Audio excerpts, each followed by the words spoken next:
Salve entusiastas, meu nome é Marcelão e esse é o vídeo de número 66 da cronologia dos X-Men, esclarecendo todas as dúvidas a respeito do universo dos Filhos do Átomo e sua evolução ao longo dos anos. Nesse vídeo vamos falar sobre duas histórias. A primeira se passa na revista The X-Men, número 28, de 1967. Os vilões serão o Fator 3. É uma organização criminosa que tem o objetivo de causar a Terceira Guerra Mundial e dessa forma minar o poder das maiores potências da Terra. É formada pela aliança de vários supervilões e ainda um alienígena. Mas nessa aventura especificamente, vamos falar sobre um deles, né? O que no caso é o Ogro, que possui uma armadura tecnológica equipada com botas propulsoras que dão a ele poder de voo, raios repelentes de energia, luz ofuscante e um rifle de energia concentrada, que é uma variação do mesmo raio de energia que ele tem na armadura dele, só que muito mais poderoso, né? E ele também possui um sinalizador de controle mental, né, que ele utiliza no bracelete dele, né? Esse é o poder que o Ogro tem. Ele é um humano normal que possui uma tecnologia avançada. E essa tecnologia é da armadura dele, né? Através de uma faixa tecnológica com explosivos embutidos, o Fator 3 mantém o mutante Banshee sob controle, né? O Banshee ele possui um poder mutante de utilizar sons, uma variação de sons, de controlar uma variação de sons e transformá-los numa variedade de armas e poderes, né? Ele tem o poder de voo que ele cria com ondas sonoras, né? Inclusive ele afirma que seu grito sonoro, que é o grito de ataque dele, nesta época, poderia destruir uma barra de aço de 2,5 centímetros, com muita facilidade. Ele consegue criar no seu corpo uma vibração de alta frequência, que nessa história especificamente, faz com que ele se torne quase invisível, né? Ou seja, ele consegue voar e com essas variações de sons que ele produz, e essa frequência, né, consegue fazer com que ele fique quase invisível. Ele também consegue, logo no início da história, né, que ele está efetuando um assalto, ele consegue gerar uma frequência que ele chama de frequência hipnótica, que produz um som que faz com que as pessoas percam os sentidos, né? Dessa forma, ele consegue invadir uma galeria de arte e roubar um quadro específico. É interessante que vocês saibam que esse quadro que ele rouba é um quadro que tem um cenário da Escócia. Ou seja, em meio a tantas obras de arte valiosíssimas, ele se prende especificamente nessa, né? E vocês vão entender o porquê depois, né? Na Mansão X, o professor Xavier usa o seu poder mental para aumentar o tempo de duração das habilidades do mímico, mas não são permanentes. Ele, como vocês devem ter acompanhado nos vídeos anteriores, o mímico se uniu ao grupo justamente para eles poderem enfrentar o Fator 3, né? Porque eles estavam defasados em função da garota Marvel, que está na faculdade Metro, né? Que ela aparece, desaparece, enfim. E eles precisavam de alguém para complementar o grupo. E o mímico está na mansão fazendo testes com seus poderes, né? Que são aqueles poderes de mimetizar que ele consegue manter apenas se estiver próximo dos integrantes dos X-Men, que são os X-Men originais. E o professor está utilizando o poder dele para ver se torna essas habilidades mais permanentes. Mais permanentes no sentido de ter uma duração melhor, com um afastamento dele do grupo significativo, né? Para que ele não perca os poderes dele numa dada distância. A tecnologia do cérebro consegue medir níveis de energia em escala de poder mutante. Os gráficos mostram que os níveis de energia do Banshee, que em um dado momento são detectados na mansão, né, são maiores ainda que os do Magneto. E assim, vocês vão, ao longo dos vídeos que a gente for produzindo para vocês vão entender que de fato o Banshee tem um poder muito grande, né? Pode parecer até idiota aqueles gritos sônicos dele, mas ele consegue gerar um nível de poder muito elevado, né? Agora vamos à faculdade de método. A Jean Grey, como já foi dito anteriormente, ela criou uma amizade, um vínculo de amizade muito bom com o Teddy Roberts. E durante uma conversa deles no campus, ele afirma que ele tem um irmão chamado Ralph Roberts, né? Que eles têm uma certa rivalidade. Esse irmão em questão é um cientista. E ele ele comunica a Jean Grey que esse irmão está para fazer uma visita para ele, né? E ele está preocupado com isso, pela rivalidade que eles têm. Os X-Men são atacados pelo Banshee com ondas de energia concentrada, que são minimizadas pelo escudo telecinético que a Jean Grey cria meio que instintivamente, né? Quando ele ataca, ela gera o escudo telecinético dela para proteger o grupo, mas mesmo assim eles são derrubados, né? Porque o grito do Banshee é muito poderoso, eles estavam esperando um tipo de som que eles pudessem conseguir reverter com os protetores auriculares que eles estavam utilizando, mas o som que ele emite é muito maior, então eles são derrubados ali, né? No momento em que eles são derrubados, o Banshee entra em contato com o ogro e chama, né? Fala para ele que está tudo certo. Mesmo porque o objetivo dos dois é capturar o professor Xavier, né, por fator 3. Ele tem um comunicador no pulso, entra em contato com o ogro, que aparece com aquele traje tecnológico dele, né? E ele pega o professor, né, meio que imobiliza o professor, né, para poder levar ele dali. Quando ele estava alçando voo com o professor Xavier imobilizado, ele é surpreendido pela garota Marvel, né? Ela utiliza a telecinese dela para atrapalhar a manobrabilidade que ele tem com os jatos que ele tem nas botas, né? Mas assim, logo em seguida ele começa a disparar rajadas de energia, que são aquelas rajadas que eu comentei com vocês, né? Que para tentar acertá-la, né? Ela é surpreendida com esse ataque dele, com essas rajadas de energia, né? Ela consegue se desviar no exato momento em que o resto dos X-Men chegam, né? Mas mesmo assim, ele consegue levantar voo, dispara uma rajada poderosa de energia no Cíclope.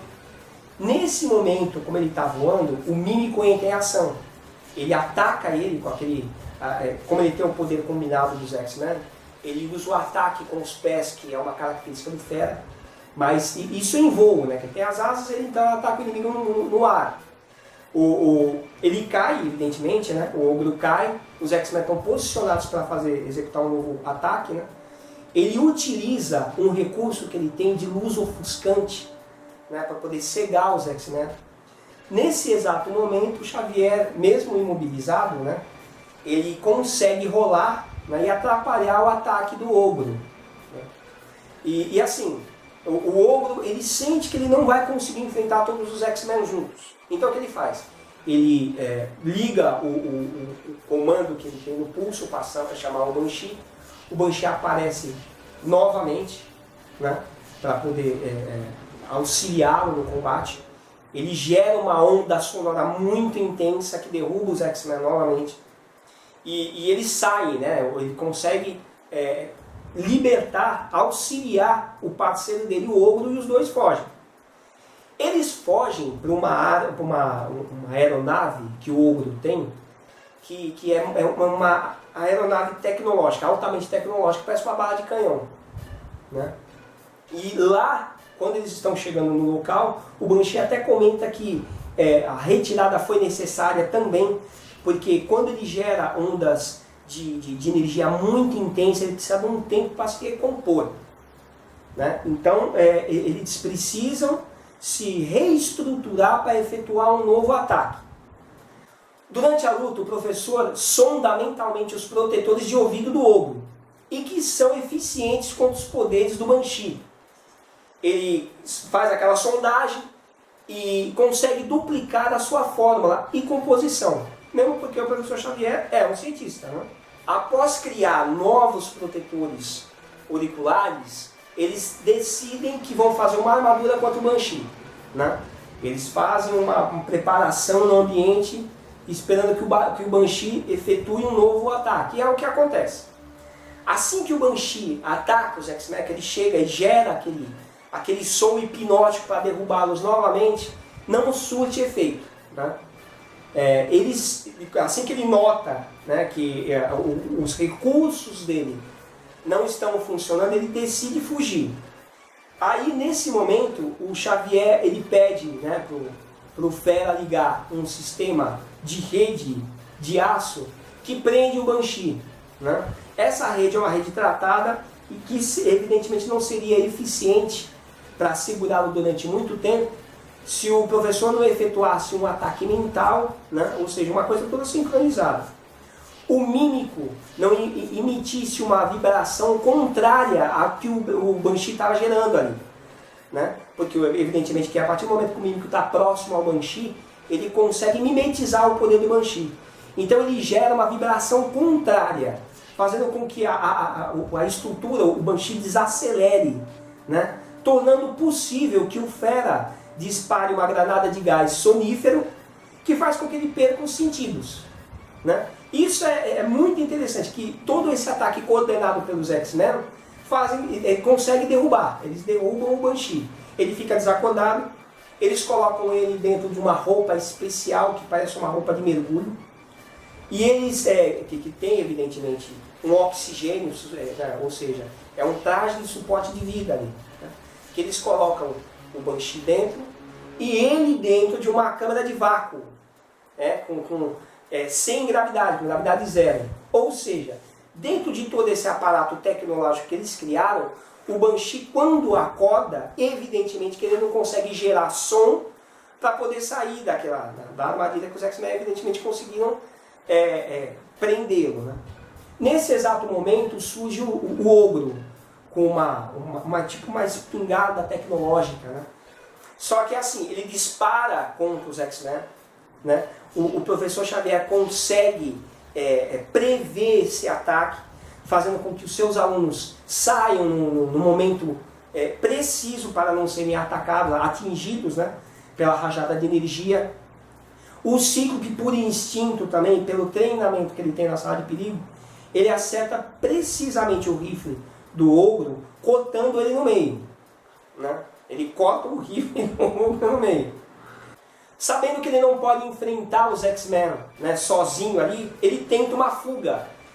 O Ogro utiliza os jatos que ele tem nas botas para tentar fugir. Quando ele sai, né, naquele voo controlado lá que ele efetua, ele encontra o Mímico voando, né, justamente em direção dele para derrubá-lo, né? Ele utiliza toda a tecnologia que ele tem contra o Mímico e tudo mais, porém, o Calvin Rankin, que detém o poder dos 5 X-Men, ele consegue sobrepujar o Ogro e derrubá-lo. Só que todo aquele combate que ocorreu dentro daquela sala em que o Banshee estava preso, evidentemente compromete aquela estrutura de vácuo, né? E o Banshee ele consegue se soltar. Os X-Men até comentam que, caramba, vamos ter que enfrentar ele de novo, né? Só que assim, a partir do momento que o Banshee nota que o Ogro está fora de combate, que ele foi derrotado, né, que aquela armadura tecnológica dele foi derrotado, ele consegue remover a faixa, tornava possível o controle dele pelo fator 3, né, que são uma faixa que tem explosivos controlados ali. Dessa forma, escapando do comando do fator 3, ele revela que tudo que ele fez ali, ele fez porque foi obrigado, né, que ele não tinha o objetivo de trabalhar, né, para a organização criminosa. Ele foi obrigado a trabalhar para a organização criminosa, né? Bom, essa história da primeira aparição do Banshee, o combate que os X-Men têm com ele, termina por aqui. Espero que vocês tenham gostado, tá? Bom, agora vamos à segunda história, que ocorre na revista The X-Men, número 29, de 1967. O vilão em questão é o Adaptoide, ou Super Adaptoide, um ser humano artificial criado pela Advanced Idea Mechanicals, ou popularmente conhecida como IMA. Ele apareceu pela primeira vez em Tales of Suspense, número 82, de 1966. Ele foi criado para enfrentar e derrotar originalmente o Capitão América. Ele possui 3 metros de altura, porque como Super Adaptoide, né? Porque ele, essa estatura é devido à estatura de um de seus assimilados, que é o Golias, né? Que é o Hank Pym da época, um dos Vingadores originais, mais os poderes combinados do Gavião Arqueiro, Vespa e o Capitão América. Ou seja, poderes de natureza bioelétrica alterada, que ele copia através de um processo de traçado pantográfico bioelétrico. Coisa de quadrinho, né? Fantástico isso. Qual é a diferença? O objeto original, né? Quando eu tenho evidentemente um objeto original, ele é a cópia. Ele também pode reconfigurar a biologia humana para torná-los, né, iguais a ele. Ele consegue reconfigurar, e isso caso a pessoa permita. Né? Ele consegue reconfigurar a biologia humana e torná-la um adaptoide, igual a ele. Bom, vamos agora à mansão.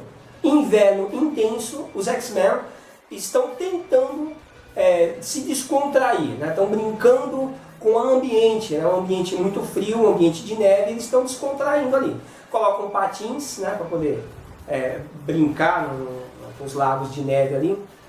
O Bob Drake, evidentemente, é o mais à vontade, né, ali com todo aquele ambiente. E além de tentar se divertir, eles também estão treinando a paciência, porque o Calvin Rankin está com eles, ele é uma pessoa extremamente desagradável, né? Bom, durante aquela socialização do grupo, em que a Jean Grey também está fazendo parte, né? Na hora dos combates ela se ausenta, mas na hora da diversão ela está lá, né? E assim, durante esse período o Cíclope ele se afasta um pouco do grupo, mesmo porque ele tem aquele problema, né? Dos raios ópticos dele, de temer pela segurança dos amigos em função do descontrole que ele tem com os raios ópticos, né? Ele está extremamente indignado com isso, pelo fato de ele não poder se socializar como ele gostaria. Ele tenta encontrar um meio de controlar as rajadas ópticas dele. É assim, num dado momento em que ele tira os óculos, ele até nota que as rajadas dele não estão tão perigosas como no início, porque anteriormente, até mesmo com as pálpebras fechadas, ele não conseguia conter as rajadas, né? Então ele até se anima durante alguns segundos, acreditando que ele está tendo uma evolução no controle do poder dele. Mas assim que ele abre os olhos, a rajada, né, dispara de maneira totalmente descontrolada, né, até gera um princípio de uma avalanche, que eles estão próximos a um morro, né? E assim, ele nota que infelizmente não vai ser daquela vez, né? Que ele vai precisar ter autoconfiança, vai ter que ter paciência de lidar com aquele problema até que ele encontre uma solução. Enfim, aí ele vai voltar ali a se encontrar com o grupo. Só que esse tipo de ação, esse disparo que ocorre, acaba acordando, né, o adaptoide que estava hibernando, né, depois da missão para que ele foi criado. Ele acredita que ele foi bem sucedido na missão de destruir o Capitão América, sem saber que não foi. Ele se retirou para uma caverna que foi inclusive utilizada que existe ali no terreno da mansão, e foi utilizada anteriormente na Guerra Civil Americana, ou seja, isso há muito tempo, né? E essa caverna, ela estava evidentemente desativada há muito tempo, e o adaptoide utiliza esse ambiente para entrar em suspensão, e é acordado justamente por essa rajada óptica do Cíclope, né? Assim que o adaptoide ele sai da caverna, ele descobre que existem outros seres super poderosos além dos Vingadores.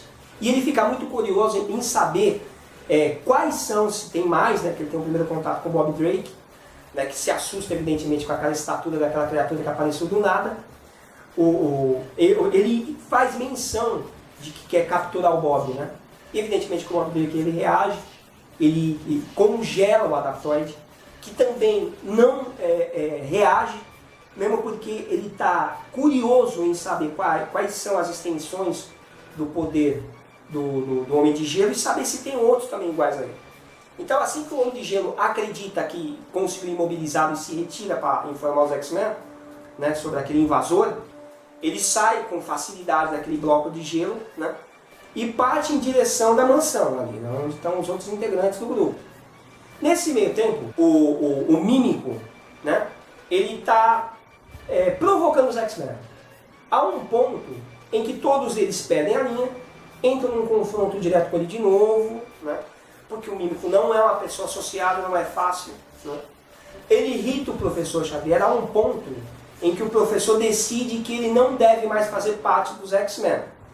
Mesmo sabendo, né, do surgimento do fator 3, o professor decide que a melhor coisa que o Calvin Rankin tem que fazer é abandonar a mansão, porque não tem como trabalhar com ele, né?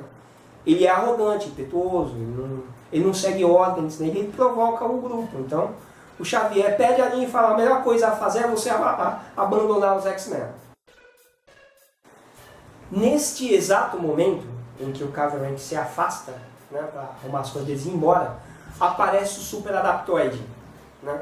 E ele afirma para eles, né, ele comenta que é interessante que eles se submetam às vontades dele, que eles aceitem a transformação que ele pode alterar biologicamente, né, nos seres humanos, para tornar todo o grupo ali super adaptoides, né? E é assim, evidentemente que o grupo reage, né?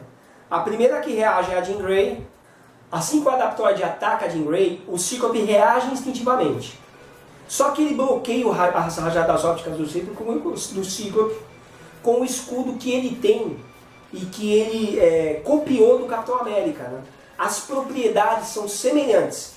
É uma cópia, não é igual, tá? Evidentemente que o Anjo faz aquela descida rasante dele, ele afasta, né, o braço do escudo em que o Super Adaptoide está utilizando, tornando ele vulnerável ao ataque Ariete, né, do Fera, né? Ou seja, é um ataque que os X-Men trabalham coordenadamente. O Bob Drake entra em contato, né, com ele, dispara aquelas rajadas de vento intenso, né, de gelo intenso para poder paralisar ele, né? Só que infelizmente o Adaptoide mostra que ele só foi preso anteriormente porque quis. Ele consegue sair daquele laço de gelo que o Homem de Gelo cria com facilidade. Ele puxa da aljava que ele carrega nas costas, né, que é uma característica do Gavião Arqueiro, e utiliza flechas especiais que fazem parte do arsenal do Gavião Arqueiro que ele detém. Ele utiliza uma flecha de efeito moral, né, com gás que derruba os X-Men ali, né. É interessante que, olha só, é coisa de quadrinhos da época, né, porque a partir do momento que está claro que o Adaptoide consegue copiar formas biológicas, ele está carregando, né, um arsenal que é feito com peças móveis, né. As flechas não poderiam ser. Mas enfim, história em quadrinho, né? E vamos focar. Nesse momento, quem que aparece? Para surpresa de todos? O Mímico. Porque ele nota que o Adaptoide apareceu e que está tendo um confronto ali, né? Ele se aproxima, né, para entender o que está acontecendo, né? Ele começa a enrolar o Adaptoide para tentar ganhar tempo para os X-Men se recuperarem, né? E só que é assim também, é interessante que quando ele se aproxima, ele também se aproxima com o objetivo de mimetizar os poderes do Adaptoide, né? Porque o Mímico também, né, tem aquela coisa, ele tem o lado ruim dele é maior que o bom, ele tem um lado bom, né? Mas ele, como ele é muito novo também, né, ele tem aqueles objetivos de querer conquistar, né, o respeito das pessoas de uma maneira forçada, né? Então ele se interessa pelos poderes do Adaptoide, né? E o Adaptoide, como eu comentei com vocês, o Adaptoide ele pode modificar biologicamente um ser caso ele aceite o processo. E o Calvin Rankin fala que é isso que ele quer se tornar um Adaptoide. Só que nesse meio tempo, o que acontece? O Cíclope nota tudo aquilo. E ele tenta, né, abrir os olhos do mímico, dizendo que se ele se tornar uma criatura humanoide alterado, ele vai ser um fantoche do Adaptoide, né? Ele não vai ser aquilo que ele espera que seja, evidentemente. E nesse meio tempo também, o Adaptoide deixa claras as intenções dele, que era sobrepujar a raça humana e destruir os X-Men. Ouvindo isso, o mímico nota que não é isso que ele quer, né? Ele não quer matar os X-Men. Ele quer ter prestígio, ele quer ter poder, mas ele não quer matar os X-Men. Então ele interrompe o processo. Aquele processo bioelétrico que ele estava sendo submetido pelo Super Adaptoide é interrompido. Ele afasta o braço do Super Adaptoide, que se sente ofendido, né? Ele utiliza aquele salto-ariete do Fera, né, que ele mimetizou, para atacar o Super Adaptoide, utiliza as rajadas ópticas do Cíclope. Só que o Adaptoide ele consegue, né, com a junção dos poderes dos Vingadores, ele consegue ser muito mais bem sucedido. Ele retira 3 das flechas do Gavião Arqueiro, né, que são flechas trabalhadas para jogar na direção do Calvin Rankin, que consegue impedir que uma delas o acerte por causa do poder telecinético que ele tem da Garota Marvel, né? Só que outros passam e explodem próximos a ele, né? Fazendo com que ele seja afetado, minimamente, mas afetado. Nesse exato momento, o Adaptoide arremessa o escudo que ele tem, que é uma característica do Capitão América. O Mímico consegue utilizar, com a agilidade do Fera, ele consegue utilizar, pegar o escudo e arremessar de volta, né, na direção do Super Adaptoide. E ele alça voo. Assim que ele alça voo, o Super Adaptoide vai atrás dele, né, e consegue segurá-lo, né. E ele até, o Mímico, ele chuta ele com o poder que ele tem do Fera, né, com a força do Fera, utiliza as rajadas do Cíclope, né, para tentar se soltar, né, daquela situação. Só que ele não consegue. O Super Adaptoide começa a girar ele, né. Mas assim, é interessante que num dado momento, né, que o Adaptoide está focado em destruí-lo, ele para e pensa, não, você tem poderes, eu decidi que eu quero esses poderes para mim também. Então ele vai utilizar o recurso que ele tem para poder pegar os poderes que ele decidiu copiar do Mímico. E assim, o Super Adaptoide ele podia agregar na sua estrutura artificial até 8 poderes de 8 super seres, né? E o que ele faz? Ele começa a gerar aquela energia, né, bioelétrica dele para poder tentar copiar os poderes do Mímico.